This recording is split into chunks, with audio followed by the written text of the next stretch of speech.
PR വിവാദത്തിൽ പ്രതിരോധത്തിൽ നിൽക്കുന്ന പിണറായിക്കെതിരെ പുതിയ പോർമുഖം തുറന്ന ജി സുധാകരൻ.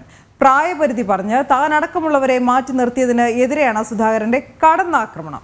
CPM-ൽ വിരമിക്കൽ പ്രായം 75 എന്നത് പാർട്ടി ഭരണഘടനയിൽ പറയുന്നുണ്ടോ എന്ന ചോദ്യം ലക്ഷ്യമിടുന്നത് 79-ാം വയസ്സിൽ മുഖ്യമന്ത്രി പദത്തിൽ തുടരുന്ന പിണറായി വിജയനെ എന്നത് വ്യക്തം.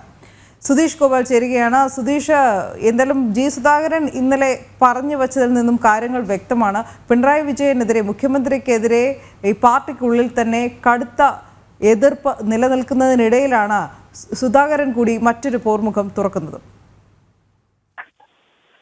ഇന്നലെ ജി സുധാകരൻ പറഞ്ഞു വെച്ചത് 75 വയസ്സ് എന്ന ഒരു വിരമിക്കൽ പ്രായമാക്കി നിശ്ചയിക്കാൻ പാർട്ടിയിൽ ഒരു ഭരണഘടനയിൽ ഒരിടത്തും പറഞ്ഞിട്ടില്ല. ഇത് ചിലർ തീരുമാനിക്കുന്നതാണ്. ഇതിന്റെ അടിസ്ഥാനം എന്താണ്? അതിലുപരി ഇത് മാറ്റാനും ഇപ്പോൾ തീരുമാനിച്ചവർക്ക് തന്നെ കഴിയില്ല എന്നതാണ് ചോദിക്കുന്നത്. അത് പുനഃപരിശോധിക്കണമെന്ന കൃത്യമായ ഒരു ആവശ്യം ഉന്നയിക്കുന്നതോടൊപ്പം തന്നെ പാർട്ടിയിൽ ഒതുക്കുന്നതിന് വേണ്ടി ചെയ്ത ഈ നടപടിയെ വിമർശിച്ചുകൊണ്ടുള്ള ഒരു പ്രതികരണം കൂടിയായി നമുക്ക് ഇതിനെ വിലയിരുത്തേണ്ടി വരും. അതിൽ ഏറ്റവും പ്രധാനമായി നമുക്ക് പറയാൻ സാധിക്കുന്നത് 75 വയസ്സ് കഴിഞ്ഞവരെ തെരഞ്ഞെടുപ്പുകളിൽ നിന്നും മറ്റ് ഔദ്യോഗിക സ്ഥാനങ്ങളിൽ നിന്നും, പാർട്ടിയിലെ ഔദ്യോഗിക സ്ഥാനങ്ങളിൽ നിന്നും മാറ്റി നിർത്തുക എന്ന് പറയുമ്പോൾ, അത്തരത്തിൽ ജി സുധാകരനെ മാറ്റി നിർത്തുമ്പോൾ തന്നെ 79 വയസ്സുള്ള പിണറായി വിജയൻ CPM PB-യിലും അതോടൊപ്പം തന്നെ മുഖ്യമന്ത്രിയായും തുടരുന്നു. ഇതേ സാഹചര്യത്തിൽ തന്നെ കഴിഞ്ഞ ദിവസം കൂടിയ കേന്ദ്ര കമ്മിറ്റി PB യോഗങ്ങളിൽ PB-യുടെയും കേന്ദ്ര കമ്മിറ്റിയുടെയും ഏകോപന ചുമതല ഏൽപ്പിച്ചത് 76 വയസ്സുള്ള പ്രകാശ് കാരാട്ടിനെയാണ്. 76 വയസ്സുള്ള AK ബാലൻ PB-യിൽ തുടരുന്നു, വൃന്ദ കാരാട്ട് തുടരുന്നു. ഈ രീതിയിൽ 80 വയസ്സ് കഴിഞ്ഞ SRPയെ പോലുള്ളവർ അവിടെ ക്ഷണിതാക്കളായിരിക്കുമ്പോൾ സുധാകരന്റെ സ്ഥാനം ബ്രാഞ്ച് കമ്മിറ്റിയിലാണ്.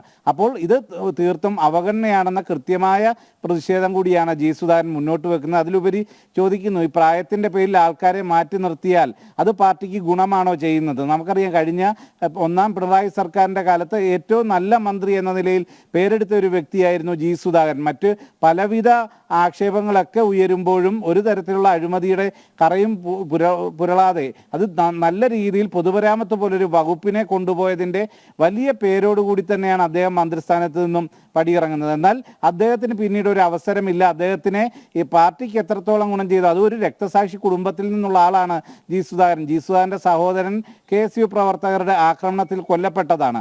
അത്തരം ജി സുധാകരനെ പൂർണ്ണമായി അവഗണിച്ച് ആക്ഷേപിച്ചിറക്കി വിടുന്ന ഒരു സാഹചര്യം തന്നെയാണ് ഉണ്ടായിരുന്നത്. കാരണം നമുക്കറിയാം, പിന്നീട് അവിടെ നിന്നും MLA ആയ H സലാം അടക്കം ഉന്നയിച്ച ജി സുധാകരനെതിരെയുള്ള പരാതികൾ, കാലുവാരി എന്നത് അടക്കമുള്ളത്, പേഴ്സണൽ സ്റ്റാഫിലെ ജീവനക്കാരനെ കൊണ്ട് പരാതി കൊടുപ്പിക്കുക, റോഡ് പണിയിൽ അഴിമതി ഉണ്ടെന്ന തരത്തിൽ AM ആരിഫ് അത്തരം ആരോപണം ഉന്നയിക്കുക. പക്ഷേ ഇതൊന്നും അടിസ്ഥാനരഹിതമാണെന്ന് പിന്നീട് വ്യക്തമാകുന്നു. എന്നാൽ സുധാകരനെ പൂർണ്ണമായും പാർട്ടിയിൽ ഒതുക്കി നിർത്തുന്നു.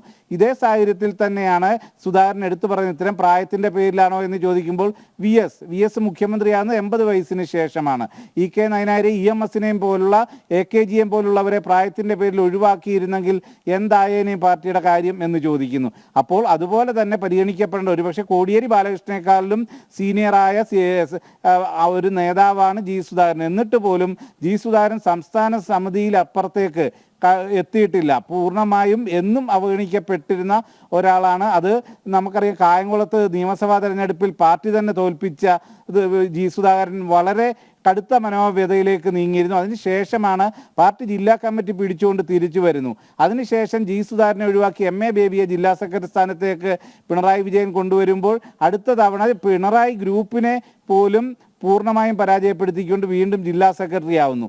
ആ രീതിയിൽ ആലപ്പുഴയിൽ പാർട്ടി എന്തെന്ന് പറഞ്ഞാൽ ജി സുധാകരൻ ആയിരുന്ന കാലത്ത് ജി സുധാകരനെ ഉപയോഗിക്കുകയും മന്ത്രിയായി ആദ്യം സഹകരണ കയർ മന്ത്രിയായി നിയമിക്കുന്നു. ദേവസ്വം ബോർഡ് എടുത്തു കളഞ്ഞുകൊണ്ട് ആക്ഷേപിക്കുന്നു. അതിനുശേഷം നമുക്കറിയാം, ആലപ്പുഴയിൽ ബൈപ്പാസ്, ആലപ്പുഴയും കൊല്ലവും കൊണ്ടുവന്നതിൽ ജി സുധാകരന്റെ പങ്ക് വളരെ വലുതാണ്. എന്നാൽ അതിൻ്റെ ഉദ്ഘാടന സമ്മേളനത്തിൽ പോലും സുധാകരന് കിട്ടിയത് അപമാനമായിരുന്നു, അതും മുഖ്യമന്ത്രിയിൽ നിന്ന് പോലും. അപ്പം അത്തരത്തിൽ എല്ലാവർക്കും അവഗണിക്കാനും മറ്റുമുള്ള ഒരു വ്യക്തിയായി സുധാകരനെ പോലുള്ള കഴിവുള്ള പാർട്ടിക്കാർ പാർട്ടിയിൽ മാറുന്നു എന്നതാണ് കൃത്യമായും ചൂണ്ടിക്കാണിക്കപ്പെടുന്നത്. ഇത് പാർട്ടിയിലെ തിരുത്തലിനുള്ള ഒരു ചൂണ്ടുപലകയായി തന്നെ നമുക്ക് കാണുകയും വേണം. പ്രായമല്ല, അവരുടെ പ്രവർത്തന രീതി, ശൈലി, ഇതൊക്കെ തന്നെയാണ് പരിഗണിക്കേണ്ടത്. അഴിമതിക്കാരും മറ്റ് വീഴ്ചകൾ ഉള്ളവരും കഴിവില്ലാത്തവരെയും അല്ല ഉയർത്തിക്കൊണ്ട് വരേണ്ടത്.